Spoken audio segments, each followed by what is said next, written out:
Assalamualaikum and good evening, ladies and gentlemen. You're now with me, Muhammad Yusuf, for TVS News at 5. Let us begin with our top story. Premier of Sarawak, Datuk Petinggi Tan Sri Abang Johari Tun Openg, stressed that realising the agreements contained in the Malaysian Agreement 1963 or MA63 and the Intergovernmental Committee IGC report has more weight as compared to the Deputy Prime Minister post, adding that it was never been a priority for Gabungan Parti Sarawak GPS to lobby for the position. We didn't ask for anything. Sebab itu, the question of DPM is not our top priority. Kerana tidak ada dalam agenda kita untuk mendapat jawatan timbalan Perdana Menteri. Tapi kalau orang beri, ambillah. Kan kita minta. Nah. He also added that GPS demands the federal government under the leadership of Prime Minister Datuk Sri Anwar Ibrahim to honour the MA63 and IGC report. Commenting on the decision to join the unity government, it was to abide by the decree made by the Yang di-Pertuan Agong. Demokrasi raja berperlembagaan dan kita juga mestilah melihat cadangan-cadangan dan juga cadangan daripada raja kita, the king. Sebab itu kita diambil kira dalam penubuhan kerajaan perpaduan.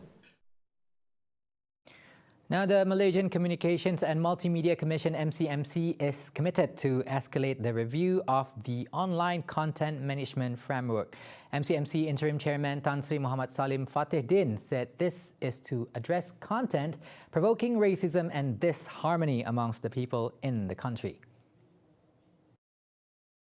As such, he said that it is apt that the regulatory framework is reviewed given the current situation online that perpetuates the spread of content detrimental to national security and harmony, including elements of extreme ideology and fake news.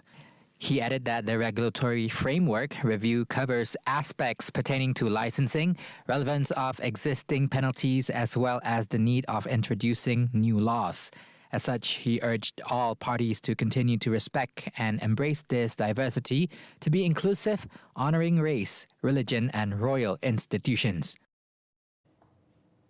Meanwhile, in Selangor, physical obstacles and provocations from certain parties, including acts of gangsterism by operators concerned, are among the factors hampering the state government in its efforts to eradicate the problem of illegal waste dumping and landfill. The chairman of Local Government, Public Transport and New Village Development Committee, Ng Tze Han, said operators also monitor the authorities' whereabouts, thus making it difficult for action to be taken.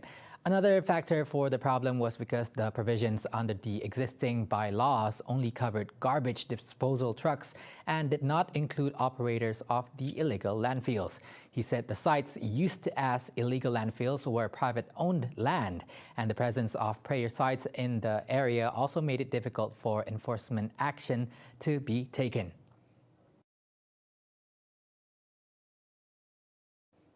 On to our next news. Competition is expected to be fiercer than ever. Contestants were told to stand out from their peers to ensure that they advance to the next round and ultimately a winner for Getaran Jiwa. Persiapan minggu ni sangat pack, di mana peserta ni mereka diberi peluang untuk memilih dan mengundi lagu pada setiap hari Sabtu. Dan mereka hanya ada beberapa hari saja untuk prepare dan arrange lagu dalam masa yang singkat dan untuk dipersembahkan pada hari Jumaat. Bayangkan daripada hari Sabtu, hari Jumaat nak kena persembahkan new arrangement daripada lagu yang dia dapat yang dia mungkin tak familiar dan mungkin ada yang familiar. Dan untuk kita punya tim produksi, kita memang ready untuk ada live setiap minggu dan kita mungkin akan ada kejutan di bahagian penghujung program separuh akhir yang kedua. Meanwhile, composer Muhammad Fudail said he would work with all vocal coaches such as Red Kadari to determine the specific genre and the arrangement of the contestants' songs. Because saya expect something new dari segi arrangement saya, bukan dari segi arrangement saja, dia punya stage performance macam mana, sebab kita tengok overall. Of course lah, susah jugalah dengan jangka masa yang pendek, dia punya waktu dia pendek, dengan arrangement lagi, dengan performance stage lagi. Tapi nak tak nak dia terpaksa terima lah, sebab ni orang panggil pertandingan kan. So terpaksalah terima keadaan macam ini. For the record, there will be 5 contestants who will be competing in the final round. This week's guest judges will feature Mas Idayu and Era Fazira. The concert will be held at MBKS Stadium, Bintawa every Friday night at 8:45 p.m. and admission is free. Viewers can also watch Gitaran Jiwa live on TVS Astro Channel 122 and MyTV.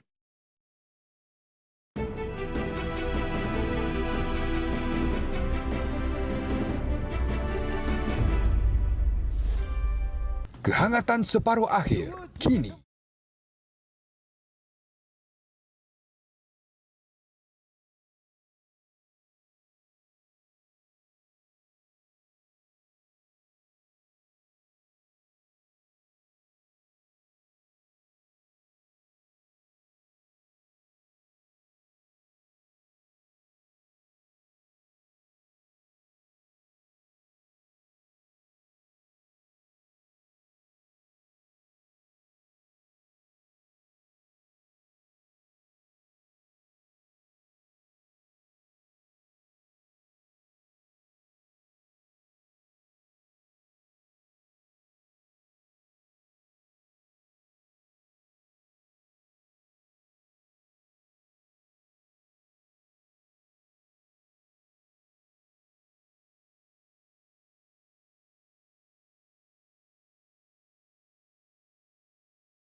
This is TVS News at 5. The young Di-Pertuan Agong Al-Sultan Abdullah Riayatuddin Al-Mustafa Billah Shah today handed over 5 fire boats to residents of the Pekan district to prepare them for the monsoon season. The handing over of the boats was held in the compound of the Sultan Ahmad Shah Mosque after Al-Sultan Abdullah, accompanied by the Regent of Pahang, Tengku Hassanal Ibrahim Alam Shah, joined the congregation there for the Friday prayer. At the event, Al-Sultan Abdullah also handed over contributions comprising essential food items from the Pahang Islam Religion and Malay Customs Council MUIP to 50 asnaf. Also present were Menteri Besar Datuk Seri Wan Rosti Wan Ismail and the State Secretary Datuk Seri Dr. Salihuddin Ishak. The 5 recipients said they were moved by His Majesty's concern. Meanwhile, a recipient of the boat, 49-year-old Muhammad Fahami Muhammad Sarif of Kampong Pelak, said it was a surprise gift from His Majesty. The total number of dengue fever reported during the 47th Epidemiological Week, or ME, rose by 8.9% or 1,734 cases compared to 1,593 in the previous week, said Health Director General Tan Sri Dr. Nur Hisham Abdullah. However, he added no death from complications due to dengue fever was reported during the week. In a statement on Friday, December 2nd, he said the cumulative number of dengue fever reported to date was 56,304 cases compared to 23,547 cases during the corresponding period last year, which is an increase of 139.1%, while the total numbers of deaths reported dengue fever during the period this year was 37 from 18 in 2021. He also pointed out that there are also 54 hotspot locations identified during this week, compared with 61 hotspots in the week before, with 25 hotspots in Selangor, 19 in Sabah, 7 in the Federal Territories of Kuala Lumpur and Putrajaya, 2 in Perak, and 1 in Sarawak. At the same time, Dr. Noor Hisham said's virulent stance on chikungunya recorded 18 cases in the 47 ME with 11 cases in Penang, Selangor 4 and 1 each in the Federal Territory of Kuala Lumpur and Putrajaya, Negeri Sembilan and Malacca. He further disclosed that recreational parks and playgrounds were still risk areas for dengue fever infection. As such, Dr. Noor Hisham said every household must inculcate the culture of maintaining cleanliness by not throwing rubbish indiscriminately from a young age so that it will become a habit when they reach adulthood. And finally, Indonesia's parliament is expected to pass a new criminal code this month that will penalize sex outside marriage. Officials confirmed the legislative overhaul will also ban insulting the president or state institutions and expressing any views counter to Indonesia's state ideology. Indonesia's Deputy Justice Minister Edward Omar Sharif Hariaj said the new criminal code, decades in the making, is expected to be passed on December 15. According to the latest draft dated November 24th, sex outside marriage, which can only be reported by limited parties such as close relatives, carries a maximum 1-year prison sentence. Insulting the president, a charge that can only be reported by the president, carries a maximum of 3 years. The draft has the support of some Islamic groups in a country where conservatism is on the rise, although opponents argue that it reverses liberal reforms enacted after the 1998 fall of authoritarian leader Suharto. A previous draft of the code was set to be passed in 2019 but sparked nationwide protests. Tens of thousands of people demonstrated at the time against a raft of laws, especially those seen to regulate morality and free speech, which they said would curtail civil liberties.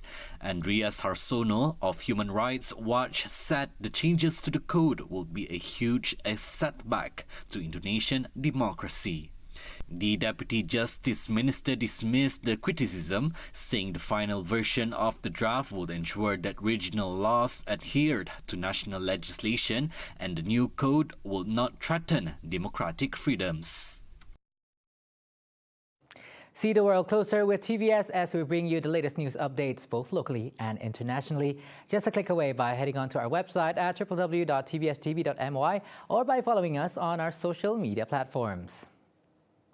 And that's all the time we have for TVS News at 5. Once again, I'm Muhammad Yusuf. Assalamualaikum and have a good day ahead.